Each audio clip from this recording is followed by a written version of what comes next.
दोस्तों इस वीडियो में आप सबका बहुत बहुत स्वागत है। दोस्तों अगर आपको यह कहानी पसंद आए तो आप चैनल को लाइक और सब्सक्राइब करके हमें कमेंट में ज़रूर बताना। दोस्तों आज की कहानी बहुत अच्छी और सच्ची ईमानदारी रोमांटिक हिंदी कहानी है। इसको अगर आप पढ़ लेंगे आशा करता हूँ कि बहुत अच्छा आपको आएगा मज़ा। चलो दोस्तों हम वीडियो आपको सुनाते हैं। ऐसे कहानी पढ़ने के लिए आप चैनल को लाइक और सब्सक्राइब करके हमें कमेंट में ज़रूर बताना। दोस्तों मुझे नहीं पता था कि मेरे भाई के साथ वह सब करने का मौका मिलेगा। मेरा नाम प्रियंका है, मेरी उम्र 19 साल है और मैं इस समय कॉलेज के फर्स्ट ईयर में पढ़ रहा हूँ। मेरा पसंदीदा विषय केमिस्ट्री है। मुझे केमिस्ट्री इतनी प्रिय है कि जब भी मैं कुछ नया समझाती हूँ तो एक अजीब सा उत्साह महसूस होता है। यही कारण है कि मैं अपने भविष्य को इसी विषय से जोड़कर देखूं। मेरे परिवार में मेरी माँ, मेरे बड़े भाई अर्जुन और मैं रहते हैं। अर्जुन भाई की उम्र 21 साल है। वह मेरी भी यूनिवर्सिटी में पढ़ते हैं। हालांकि हम दोनों केमिस्ट्री के छात्र नहीं हैं। उनकी दिलचस्पी इंजीनियर में है।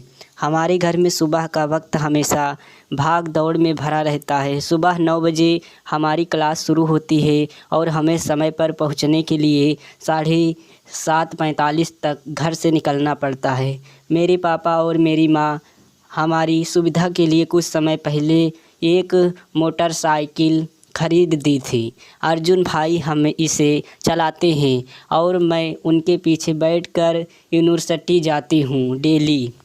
अर्जुन भाई मेरे सगे भाई नहीं हैं। यह सब शायद पहली बार सुनने में थोड़ी अजीब लग सकती है, लेकिन यह सच है। मेरे पिता के गुजरने के बाद मेरी माँ ने दूसरी शादी की। उनकी दूसरी शादी अर्जुन भाई के पिता से हुई थी। इस शादी के बाद हमारे परिवार में बहुत कुछ बदल गया था, लेकिन मुझे कभी ऐसा महसूस नहीं हुआ कि मैं अर्जुन भाई की सौतेली बहन हूँ। दोस्तों मैं नहीं जानती थी कि मुझे अपने सौतेले भाई के साथ वह सब करने का मौका मिलेगा। सुबह 9 बजे मम्मी पापा ऑफिस के लिए निकल जाते थे। उनके जाते ही घर में सिर्फ मैं और मेरा छोटा भाई अर्जुन रह जाते हैं। हमारा रिश्ता एक अनोखा सा है। भले ही वह मेरे सौतेले भाई है, लेकिन उन्होंने मुझे कभी ऐसा महसूस नहीं होने दिया। हम दोनों एक ही कॉलेज में पढ़ते हैं और यही हमारी दिनचर्या को और भी ख़ास बनाता है। हमारे घर में एक ही कॉमन बाथरूम है। ऐसे में सुबह का वक्त थोड़ा व्यवस्थित रखना पड़ता है। आमतौर पर मैं पहले नहाती हूँ और तैयार होती हूँ, क्योंकि लड़कियों को तैयार होने में थोड़ा ज़्यादा समय लगता है।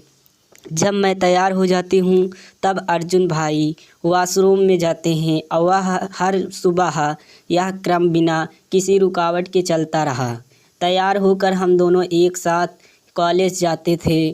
चूँकि मम्मी और पापा ऑफिस चले जाते हैं रोज़, इसीलिए घर पर ताला लगाने की जिम्मेदारी हमारी होती है। घर के मुख्य गेट की चाबी हम दोनों के पास रहती है। हमारी कॉलेज का सफ़र हर दिन नई उम्मीदों और सपनों से भरा होता है। क्लास हर दिन नई उम्मीद लाती है। क्लास सुबह 9 बजे शुरू हो जाती है, दोपहर 3 बजे ख़त्म हो जाती है। दिन भर की पढ़ाई के बाद जब हम घर लौटते हैं तो शाम के करीब 3 बजे कर 40 मिनट हो जाते हैं। घर पहुंचकर ताला खोलते ही हम दोनों अपने अपने काम में लग जाते हैं।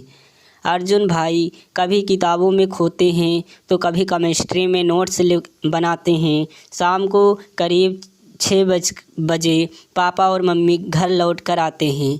हम सभी एक साथ बैठकर कॉफ़ी चाय पीते हैं और दिन भर के अनुभव साझा करते हैं। मेरी ज़िंदगी ऐसे ही शांत और व्यवस्थित चल रही थी, लेकिन एक घटना ने मेरी ज़िंदगी पूरी तरह से बदल दी थी।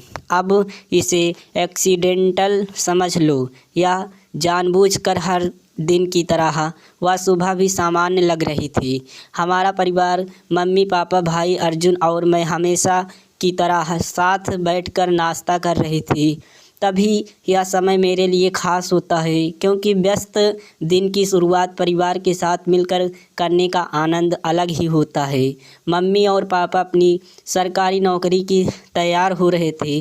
सुबह 9 बजे उनका ऑफिस शुरू हो जाता था, लेकिन इसीलिए नाश्ते के बाद वे जल्दी ही घर से निकल जाते थे। उनके जाते ही घर पर केवल मैं और अर्जुन भाई रह जाते हैं।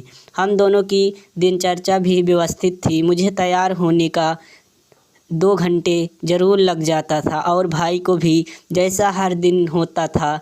मैं पहले नहाने के लिए वॉशरूम में तैयार हो जाती, दरवाज़ा अंदर से बंद कर ली।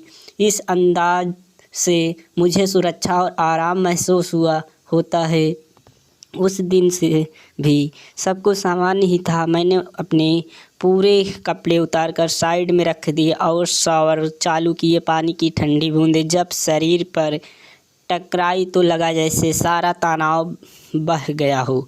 लेकिन तभी मैंने बाथरूम के दरवाजे के नीचे से एक परछाई देखी। परछाई को देखकर मेरा मन थोड़ा विचलित हुआ। मैंने सोचा कि शायद यह मेरा भ्रम है। कभी कभी रोशनी की वजह से ऐसा लगता है और मैं अक्सर खुद को समझाती देती हूँ कि कुछ नहीं है, लेकिन इस बार वह परछाई स्थिर नहीं थी। ऐसा लगा जैसे कोई दरवाजे के बाहर खड़ा है और हरकत कर रहा है। मेरे दिल की धड़कन तेज हो गई।